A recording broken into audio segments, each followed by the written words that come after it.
Hello, everyone, and welcome to today's Media Associates International webinar. An AI caption translation of this webinar is available by clicking on Show Translations on the bottom of the screen and choosing your preferred language. Today's webinar is entitled Publishing for Lasting Impact. My name is Heather Pupils, and I am the President and CEO of MAI. MAI is a global network that exists to equip, encourage, and connect global Christian writers, editors, and publishers as they create life-transforming materials in their heart language and local context. In collaboration with our community, we hope to see these publications strengthen church and impact society. In today's one-hour webinar, Mark Carpenter will challenge us to expand our vision in our pursuit to publish for lasting impact. Mark is the CEO of Mundo Cristâo Publishing House and founding president of the Brazil Association of Christian Publishers. Mundo Cristâo is a Christian publishing house in Sao Paulo, Brazil, that specializes in Bible translation, development of local authors, and distribution through the general market. So Mark, if you're there, you can unmute and show me your, yep, there we go. There you are. I just have a quick question for you by way of introduction. Can you tell us about a recent project that you've worked on? Sure. Well, good morning, everybody. Recent project that I've been involved with is along with my colleagues, laying the groundwork to bring some of our books and authors into English and Spanish using an innovative distribution network based in the United States. That's been taking up quite a bit of our time. Well, that's great. Thanks for sharing that, Mark. And I heard that there is a webinar in MAI's library that talks a little bit more about that. So today we have 105 people registered in 40 countries, and we'd like to welcome our first-time attenders. If you are a first-time attender, can you please click on the raise hand button? Who are... Yes, I see a couple of you who are first-time attenders. You can put down your raised hand. Thank you. It's great to see our new attendees, and we just want to welcome you today. Please remember to put your comments in the chat panel as you think of them. I'll be monitoring that, and we'll get to as many of them as we can during the Q&A session at the end. Mark, it's great to have you here with us today, and welcome. You can go ahead and start your presentation.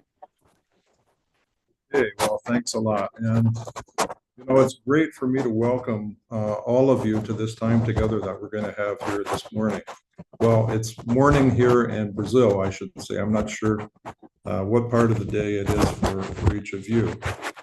But each of you who are here today represents a unique story in Christian publishing, and I'm honored to share some of the insights from our journey at Mundo Cristâo in São Paulo, Brazil. And later, I'd love to hear about some of the challenges that you're facing as well. Mark, just real quick, you've got some feedback coming through on your audio. Don't know if there's a fan or some papers hitting your microphone. It's stopped now. But is that any better? Yeah, that's better. Okay. All right. Good. In this webinar, we're going to be focusing on Christian book publishing. And whether the publisher that you're here representing is a not-for-profit, a private company, or a startup, these issues we face are all very similar. The world's changing at a very fast pace today, and so are our readers. And if we want to publish for lasting impact, we need to focus on the permanent nature of our mission, even as we embrace the dynamics of change. So we're going to touch on some of the most important elements in sustainable publishing today. It's now been long enough to determine that books aren't going away. They're not going to disappear in the same sense that LPs, CDs, VHSs, DVDs, and other physical media and platforms have virtually all disappeared. It's interesting to note that books have survived all existential threats so far. They continue to set the agenda for what society discusses and decides. They continue to inspire and to educate, and they continue to feed other media. Now, what do I mean by that? Well, you know that 8 of this year's 10 Academy Award nominees for Best Picture are all based on books. Books do have to compete for people's attention in an increasingly crowded and noisy environment, but nothing seems poised to take their place in the basic functions that they fulfill and in the way that they can so deeply engage readers' focus. So publishing for lasting impact begins with the resilience of this platform, the book, but the success of any particular book depends entirely on how we conceive it, how we create it, how we market it, and manage the many structures that undergird it, inside and outside the publishing house. So how long have you been publishing?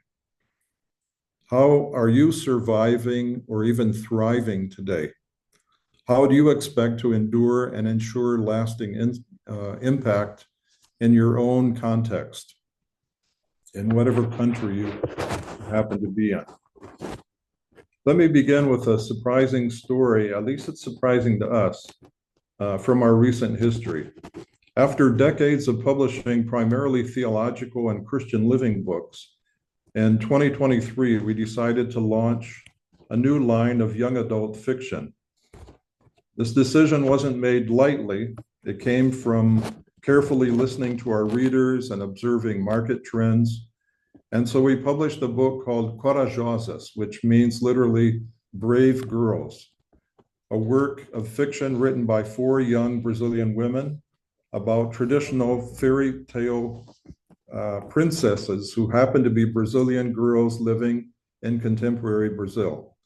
Well, within 12 months, this new genre became one of our top-selling categories, second only to Bible sales. Our sales in this category grew 490% in 1 year, and not only because of that one title, but other ones as well. So why do I start with this story about the fairy tales? It illustrates a crucial truth for all of us who are involved in publishing. If we're not innovating, we are dying. Some of us are fortunate enough to have great back title and backlist titles that will sell well year after year. But if we disregard the dynamic and shifting needs of our readers, sooner or later, even the most solid classics will reach their saturation point. So I want to start talking a bit about your mission in today's context. First of all, the changing landscape. When our own publishing house was started 60 years ago, Brazil's Christian publishing market was very small. At that point, the evangelical population of the country back in the mid-60s was less than 4%. Today, by God's grace, we are one of the leading Christian publishing houses in a vibrant market made up of more than 60 million evangelicals, more like 30% of the population today. This didn't happen by accident at our publishing house because we made the conscious decision to engage all of society and not just the church. But many years ago, we realized that our books could be taken to a broader marketplace. And today, almost half of our books are sold outside the Christian market. We also made a decision to continue serving our primary readership, the church, with useful and delightful and transformational products, books that truly reach their intended audience. Book publishers are a precious resource to the church, and your expertise, each one of you here this morning on this webinar, your expertise strengthens the body of Christ in your country.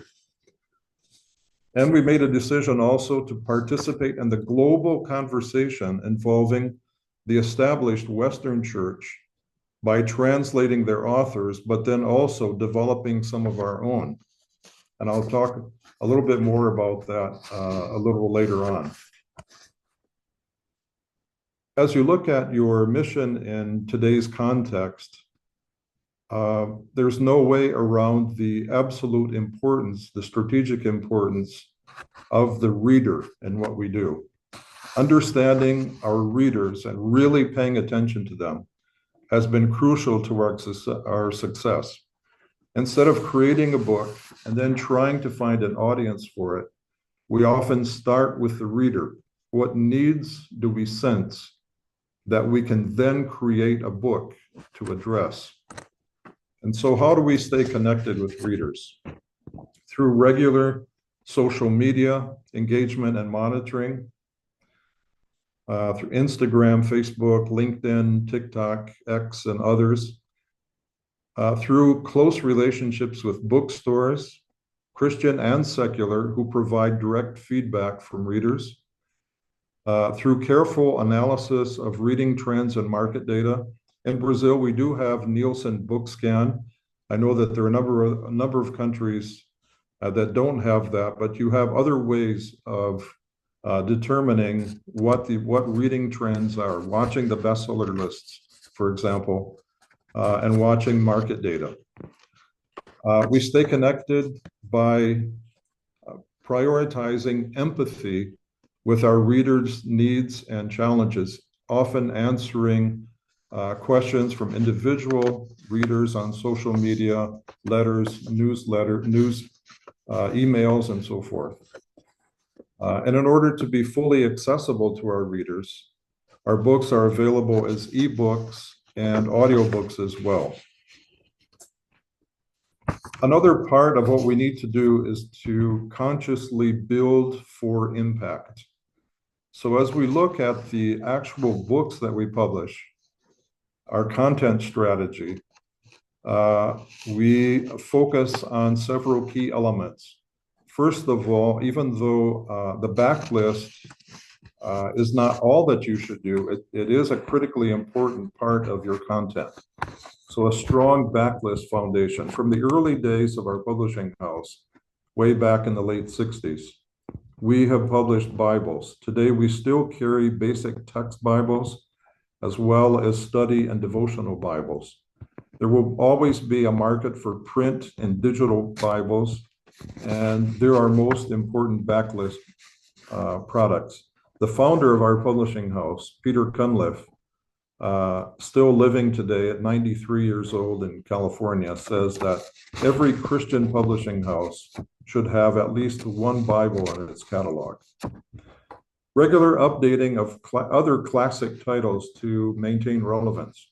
For example, in our backlist, for many years, we have published the Portuguese language of Gary Chapman's The 5 Love Languages, and we've sold more than 2 million copies of this title in Brazil over the years. We also publish classics from the past, investing in new translations of great books on Christian spirituality that are now in the public domain. But in addition to the backlist, as important as it is, it's even more important to focus on innovation and new voices that are emerging within our context, within our countries. MAI has always highlighted the value of locally authored books. In the past, we at Mundo Cristâo used to publish mostly translations of books by American and UK authors, but today, most of the books we publish are written locally by Brazilian authors. This was impossible until we developed a highly skilled and productive team of editors who could guide our authors and finalize good manuscripts. And as you pivot to more promising genres of books from a sales standpoint, don't lose sight of your mission. I've seen this happen a number of different times at several different publishing houses. You have to sacrifice mission in order to make more sales. At least that's what people think until they're willing to dig a little further. Earlier, I mentioned the recent success of our young adult fiction, for example. Some of it is very much tied to current trends in the culture. But each of these titles,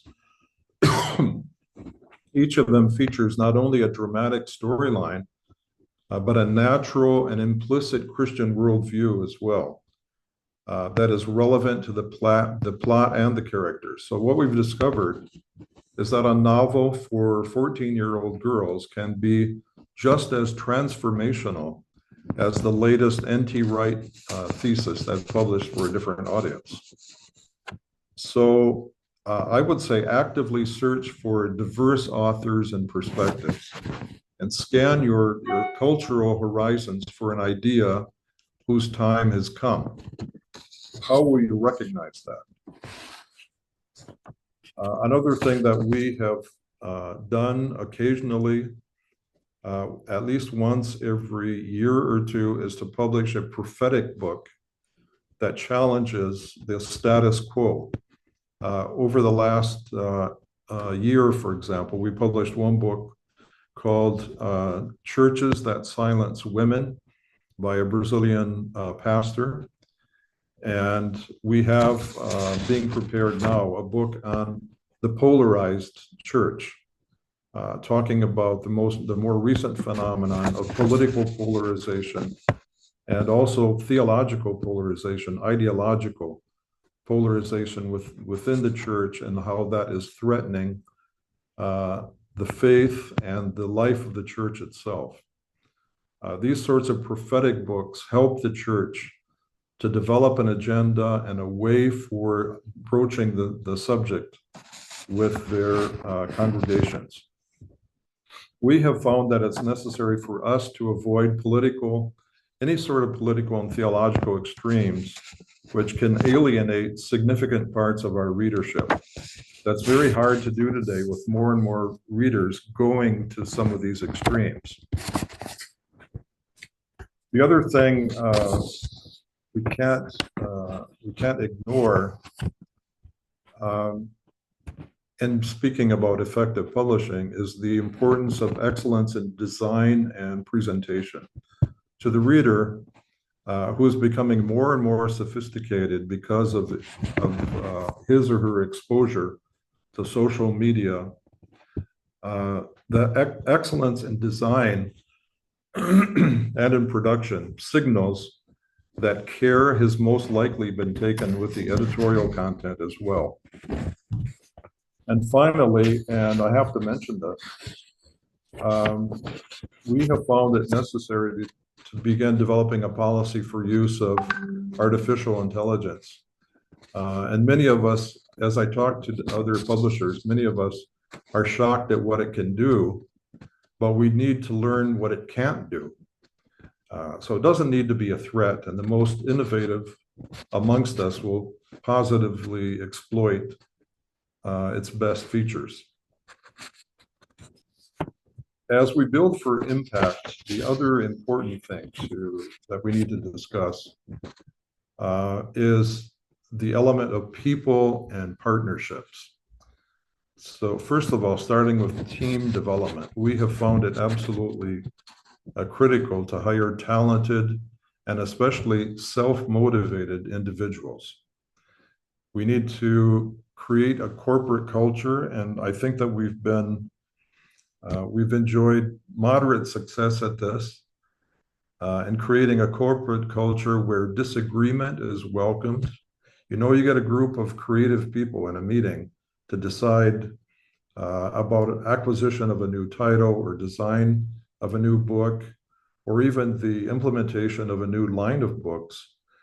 There's going to be a disagreement. Not everybody is going to be on the same page all the time.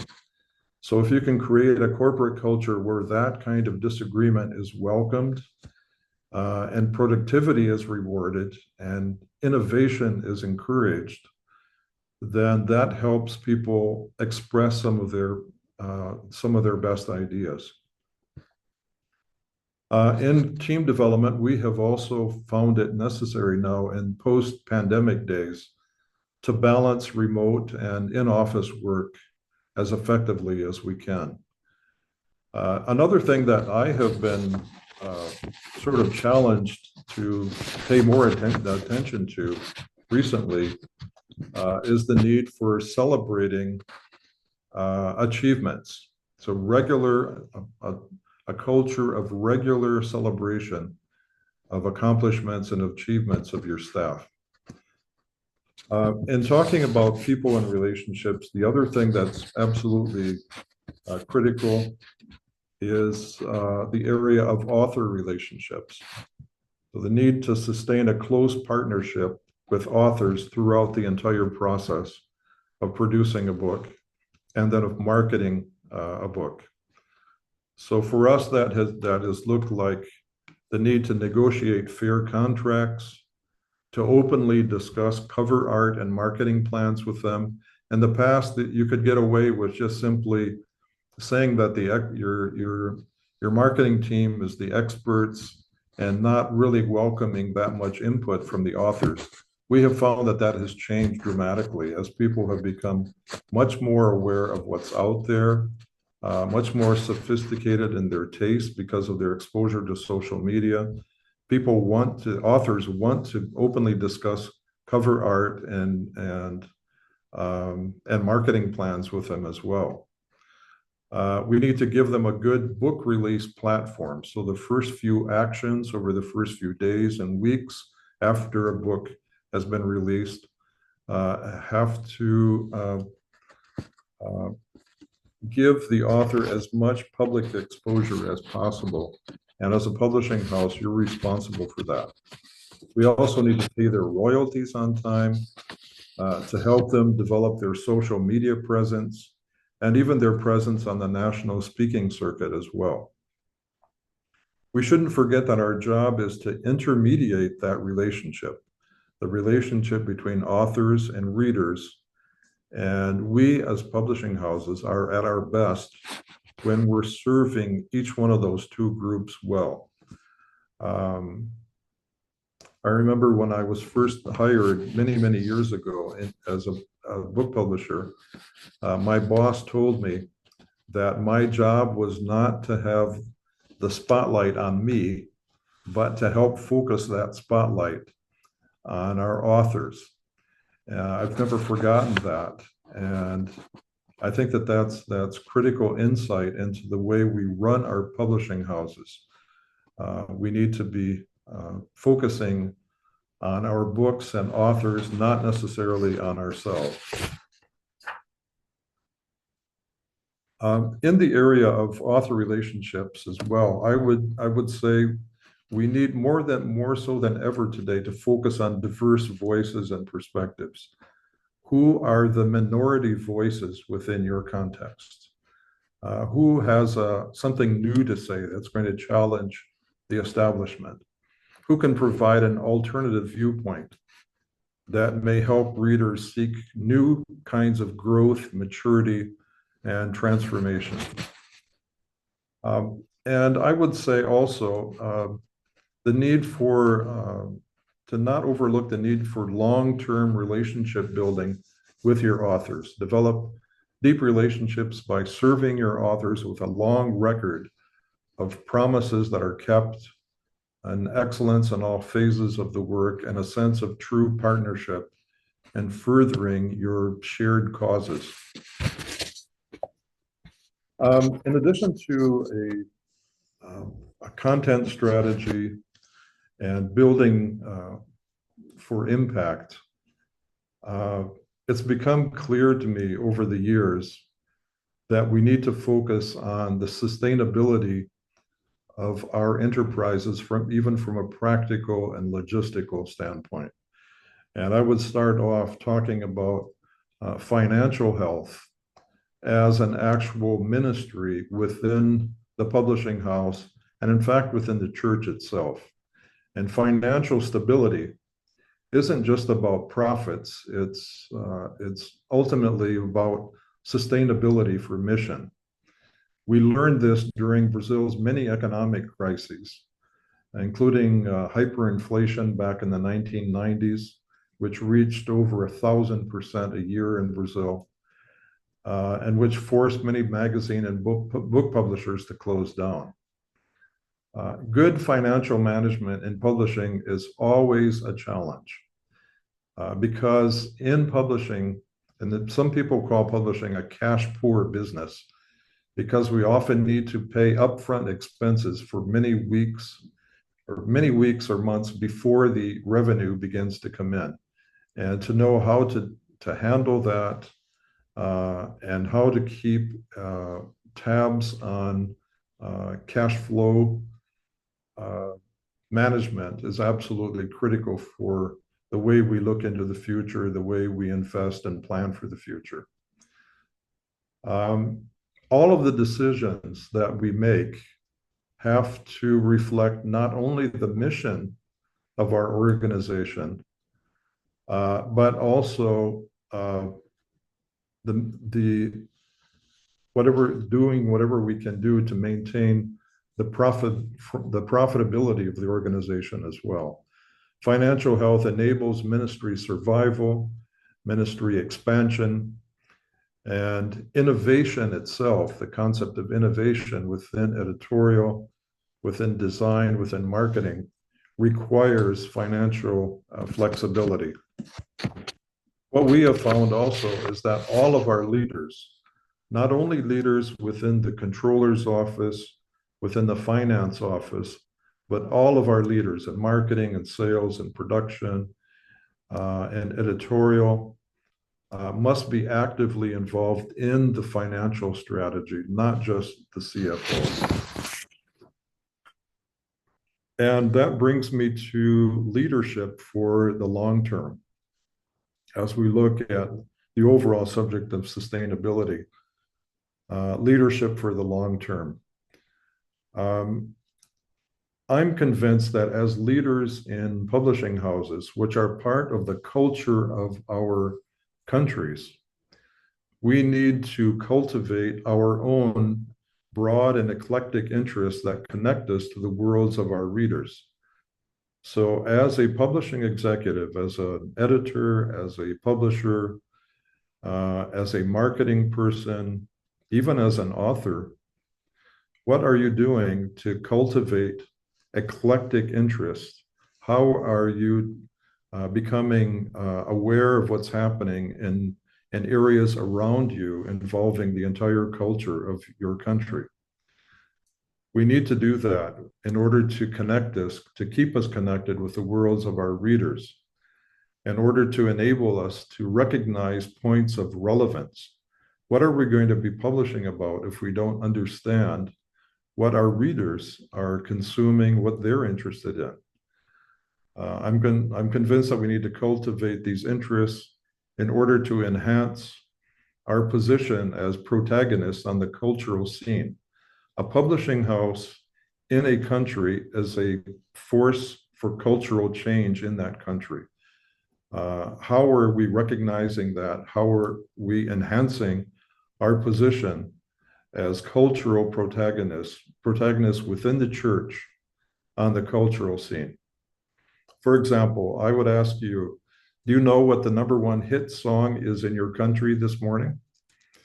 Do you know who the top 5 influencers are on Instagram in your country and in your area today? What is the #1 best-selling book in your country today? What are the latest slang terms that are being used by teenagers in your country? Do you know who the top online retailer is in your country today? These are the sorts of questions that you need to occupy your time with as you plan to continue being relevant to the world that your readers inhabit. As a leader, also, I would encourage you to stay open to revolutionary change and to dissonant voices within the church. Do you always wait until a new idea becomes safe before investing in it? You wait for a bigger or a more well-known publishing house to risk a new idea before you decide to publish something similar? You always wait until a new idea becomes safe? Why not try spearheading a new approach, a new voice, a risky new interpretation whose time just might have come? The world that we're living in today is changing at a very, very rapid pace. And perhaps our readers are waiting for a new idea, a new proposal to come from us. And in speaking about sustainability and specifically about leadership within sustainability,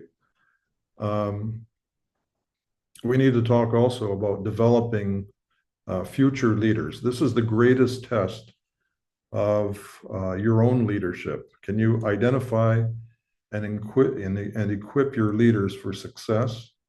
Can you selflessly set them up for greater heights than you ever achieved? And what about building intentional succession plan? It's never too early to have a succession plan in place.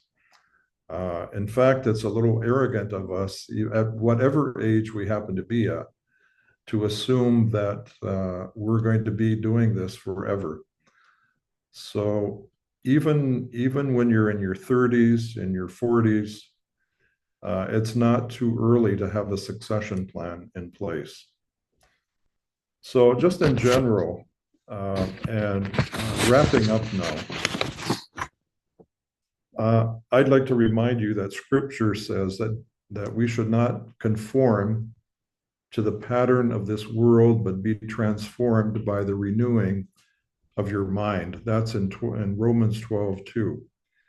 And I can't think of a better motto for a Christian publisher: be transformed by the renewing of your mind. As Christian publishers, that's what we do best. We're in the business of transformation and helping our readers see new things, experience new insights, and remember your own transformation through books. You know, there are many writers, many editors, many publishers who can remember back to a book or a set of books that was particularly transformational in his or her own path. That's what we want for our readers, because our impact isn't measured only in sales figures, but more importantly in transformed lives. I've been doing this for just about 40 years. Next month, it'll be 40 years since I arrived here at Mundo Cristâo. And I'm just humbled by the fact that so many readers have had their lives transformed by the Bibles that we have produced, by many of the Christian living, the theological books that we produced, and now almost counterintuitively, even the fiction that we're producing for a different audience. That's what we do best as Christian publishing houses, is prepare people for a new message, a message of hope, the gospel itself. So as I wrap up here, I'd like to leave you with 3 closing challenges. The first challenge is to commit to innovation while staying true to your mission. Readers change and authors change. Things have changed since you started your publishing house, or since you went to work for your publishing house, even if it was just a year or 2 back. Things are changing. Are you also changing? How? How are you preparing for that? How can you attest that you're changing in what your readers need for the present moment? That's the kind of discussion that I hope that you're able to have with the leaders at the very highest levels of leadership at your organization. Commit to innovation. don't be satisfied with just a good list of backlist titles. As a publishing house, you're selling yourself short if you don't look at innovation, if you don't see yourselves, if you don't recognize in your structure the ability to promote change. The second the second challenge I would like to bring up to you is to listen deeply to your readers. In the past, so many publishing houses have focused on their authors, have focused on the books that they have available to them, either as public domain or as the scriptures themselves. So many of us have had the temptation, have succumbed to the temptation to just simply produce a well-done book, and then afterwards, almost as an after the fact action, looked for our readers. So we publish a book, and then we try to find readers that will be interested in buying it. We need to switch that on its back and start off by listening deeply to our readers. We know what our message is, we know what the gospel is, but are we listening also to our readers? We need to show that we care by addressing their deepest anxieties in the authors that we choose and in the topics and the themes that these authors are committed to writing about. One thing that has made a difference for us is to connect with as many individual readers as possible and then listen as carefully as we can. We need to build in a culture of listening. Our communications departments, our marketing departments, our sales departments, certainly, our editorial and even production departments, and certainly our leadership as well. We need to connect with as many individual readers as possible and listen as carefully as we can. Social media is extremely helpful in doing that. And then we need to ask, how can our mission, how can our organization respond to the needs that we're identifying in our readers? And of course, the third challenge is simply to build for sustainable impact. Honor the Lord in all you do. I hope that that's part of your organization's values.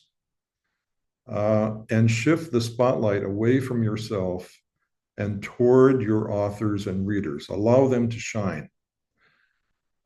And build the best infrastructure you can in order to ensure that that light stays on. The written word remains one of God's chosen methods for transformation. And I would encourage each one of you to steward this responsibility well by publishing for lasting impact. Okay, Heather, that's all I have for today. And I'd be happy to take a few questions and comments if you have anything like that. Great. Well, we already have some questions that are coming in. Thank you very much, Mark, for what you shared. That was very interesting and inspiring. One of our first questions here I want to pass along is from Martha. She says, how do we publish for a public that doesn't have a habit of reading? In Guatemala, only 3% have a habit of reading. How is Brazil in this kind of culture of reading?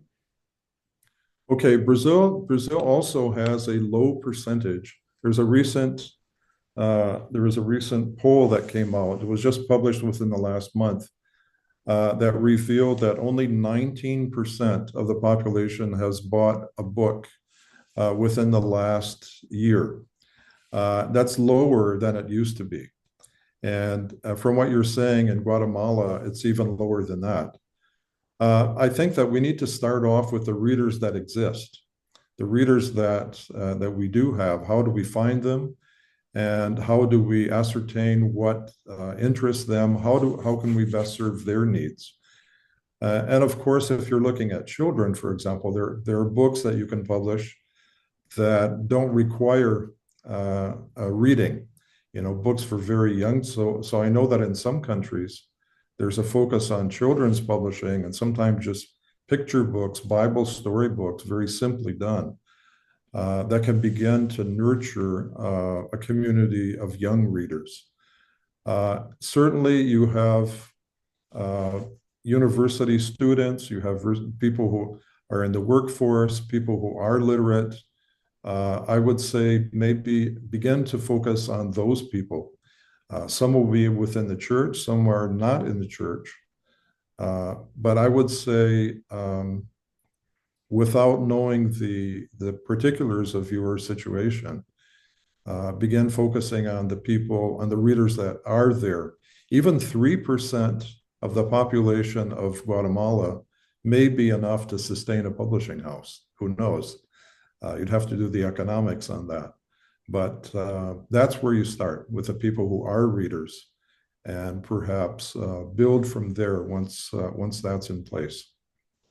Great. A question from Rick. This is a short one. What's the name of the Bible that you've sold 2 million copies of? Okay, that wasn't the Bible. The book that I mentioned we sold 2 million copies of was The 5 Love Languages by Gary Chapman, which we published back in the 90s. And we have republished this as hardcover, as softcover, a popular edition, a more expensive edition, and other 5 love languages books as well. And so the combination of all of those has sold close to 2 million copies. But we have published many, many Bibles over the years as well. The Living Bible, which we originally published back in the early 70s, has sold several million copies. And we substituted that text for the New Living Translation text. We worked with Tyndale House to use their translation methodology to produce a brand new Brazilian translation using that same style. It wasn't a translation of the US Bible. It was, we worked with a group of translators who worked starting with the Hebrew and Greek and Aramaic, producing a new text into Portuguese. And so that as well has been very successful. We published it originally back in 2016, and it's still going strong. That's great. Thanks for sharing that, Mark. We have a question from Larry. He says, do you publish multilingual books? Why or why not? Oh, that's interesting. In a country like Brazil, we don't really have to, even though we have a huge country. It's actually a little larger than the contiguous 48 states of the US. If you add Alaska, then the United States is still bigger. But that gives you an idea of the scope and the size of Brazil.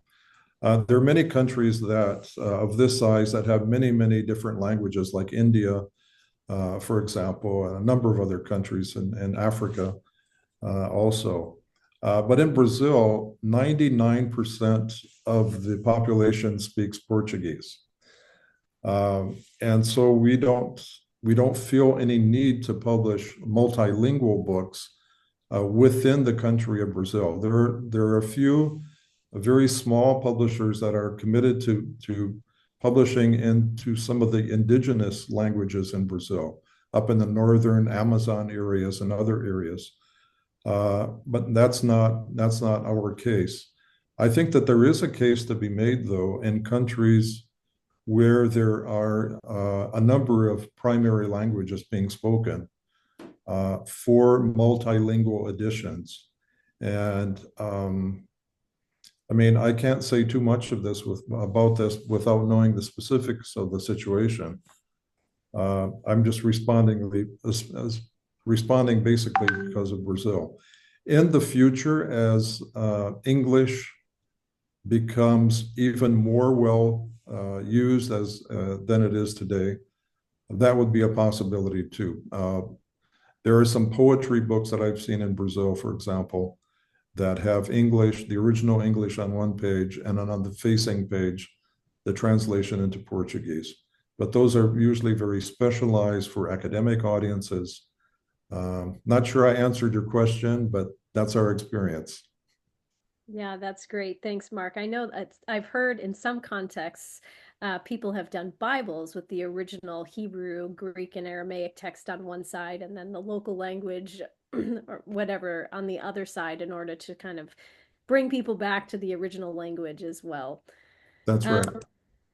so we have another question here um, let's see, from Rob. He says, do you see a role for AI translation in missional publishing to those other languages? That's a really good question. Um, the emergence of AI is very, very recent. Basically, ChatGPT starting in early 2023 and other tools that have become available since then. I sense that there is a lot of uncertainty and even some insecurity amongst publishing leaders about what some of these tools are going to mean. I found that it was really interesting, Heather, to sit in on the panel on this subject at Lit World in Mexico a few months ago, involving some of the biggest publishers, and to listen in on what they're thinking. And what I came away from their thinking was that there is still quite a bit of resistance against any kind of AI, generative artificial intelligence, for creating new text, for writing books, for example. There's less resistance in the area of translation, particularly, I would say, as if you use one of these tools and then the result of that translation is curated and carefully edited by a competent translator, I think that that is a way of shortening the time needed for translation. But it can't be done on its own and automatically. I think that we need a human involved. We need a competent translator involved to check everything that the tool is doing. Even that though is somewhat controversial. Some publishers absolutely reject anything that's been translated by AI because they see these tools as being basically camouflaged piracy. And what term am I looking for? Not piracy, but anyway, unduly taking copyrighted material and using that to train the artificial intelligence, the AIs that are doing the translation. Plagiarism. There we go. Thank you. Senior moment. So sort of official plagiarism. So because of that, some publishers reject even translation done by some of these tools.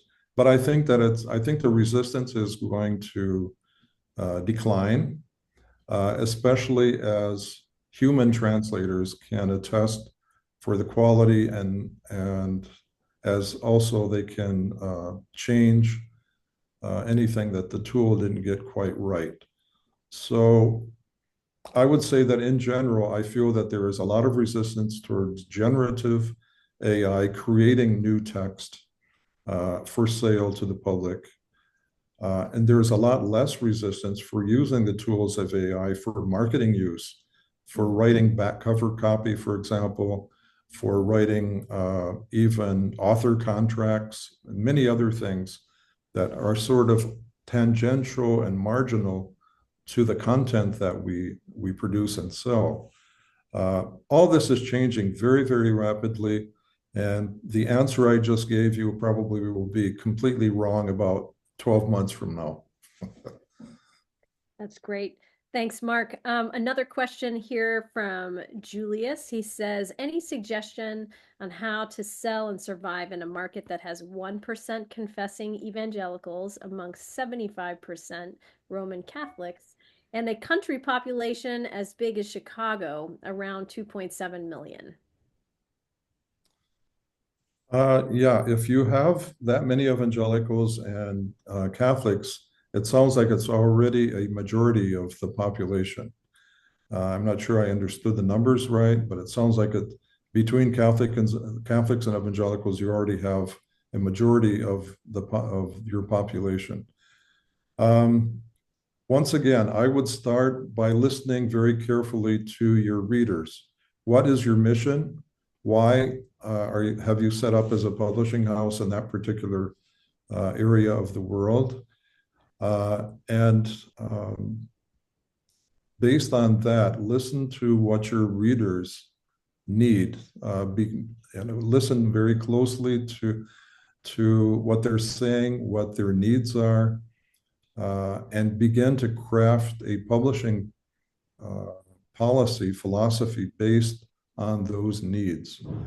That's how we started in Brazil. The population, the evangelical population was just tiny here. And it was very, very difficult for us to identify where they were around the country back in the mid 60s. The other thing you can do is begin to discover books in which a Christian worldview can be pushed forward in a book that is interesting for everybody. So a book on raising kids, for example, everybody's interested in how to raise successful kids. And a book that's written by a Christian author, but for a general audience, can have those values present, a Christian worldview present, without it being necessarily explicit in the way that the advice is being offered. There are a number of different books like that you can choose to publish. Our publishing house in Brazil, about 15 years ago, we opened up a branch in Portugal, began publishing books in Portugal.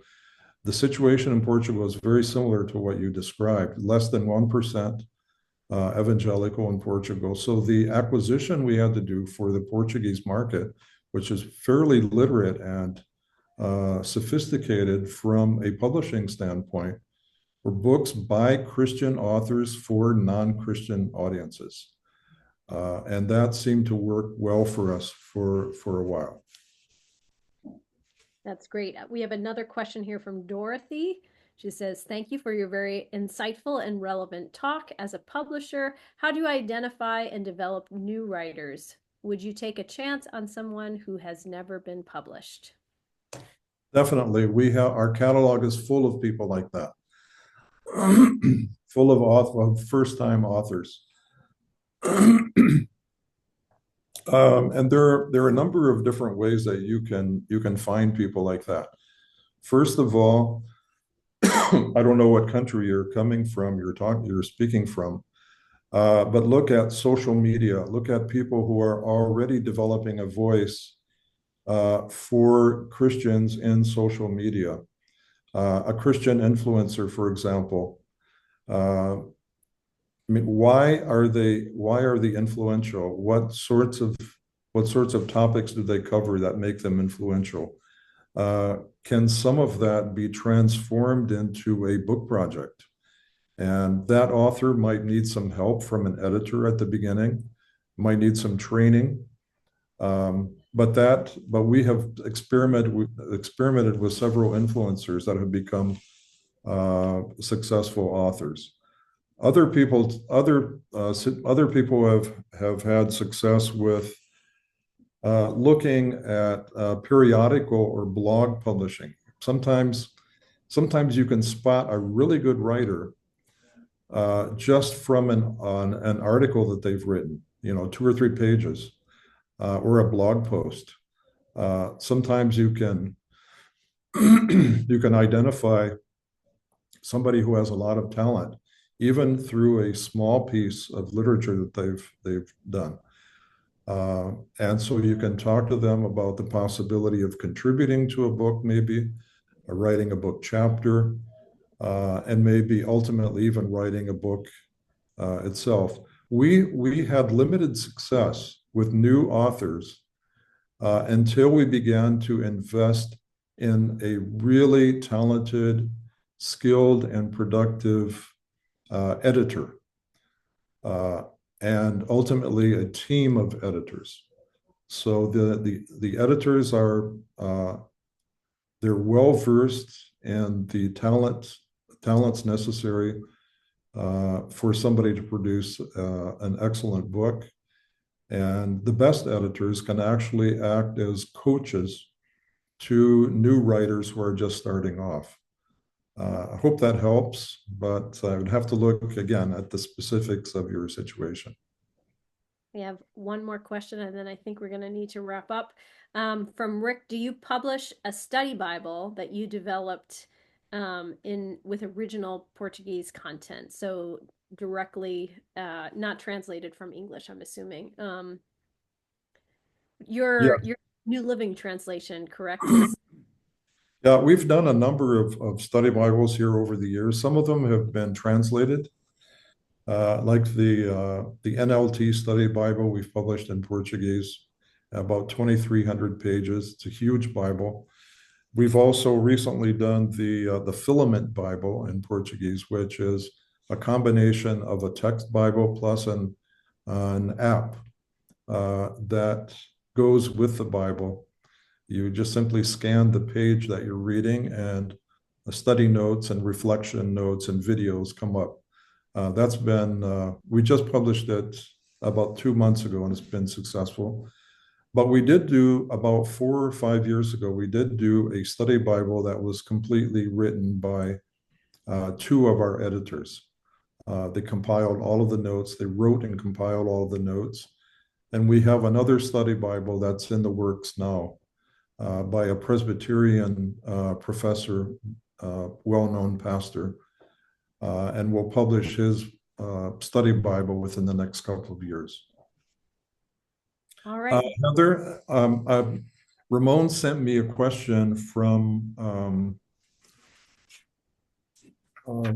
somebody, I don't have his name right here, a couple of days ago. So if it's okay, I'll just take a half minute to answer that one as well. And I think it was somebody from the Philippines asked what the top three major changes in the publishing industry have been over the past 3 years. I thought it was a really good question. The first thing is definitely artificial intelligence and how that is reconfiguring a lot of what we're beginning to think about may be possible in the future. The second thing I would say was the growing impact of influencers in book marketing and in editorial acquisition. Here in Brazil, for example, we have a number of influencers with over 500,000 followers, some over 1 million followers, that help get the word out about our books. And they get the good word out and make things a lot easier for us at the beginning. And the third thing I would say is the rapid growth of online bookstores for sale of digital and print books, like Amazon. In Brazil, we have a number of bigger ones that are even bigger than Amazon. But they're actually helping us to do things that we couldn't have done until very recently. So I would say those are the three biggest ones that impact us. Great. Well, thank you very much for what you shared with us today, Mark. This webinar has been recorded, and all registered participants will receive a link to the recording from today. And you'll be able to find the recording on the MAI YouTube channel in the near future. MAI regularly offers training in writing, editing, and publishing, both through online webinars and in person. You can learn more about that on our website, maiglobal.org. Make sure you look for our next webinar in English scheduled for March 18th at 9 p.m. in Manila or 1 p.m. UTC time. It's entitled Business Principles in Christian Publishing. Find out more about that at maiglobal.org/webinars. Until next time, thank you to everyone who joined and participated with us today. I'm Heather Peebles, your host, along with webinar producer Ramon Rocha. Thank you very much, everyone. Thank you. Bye-bye.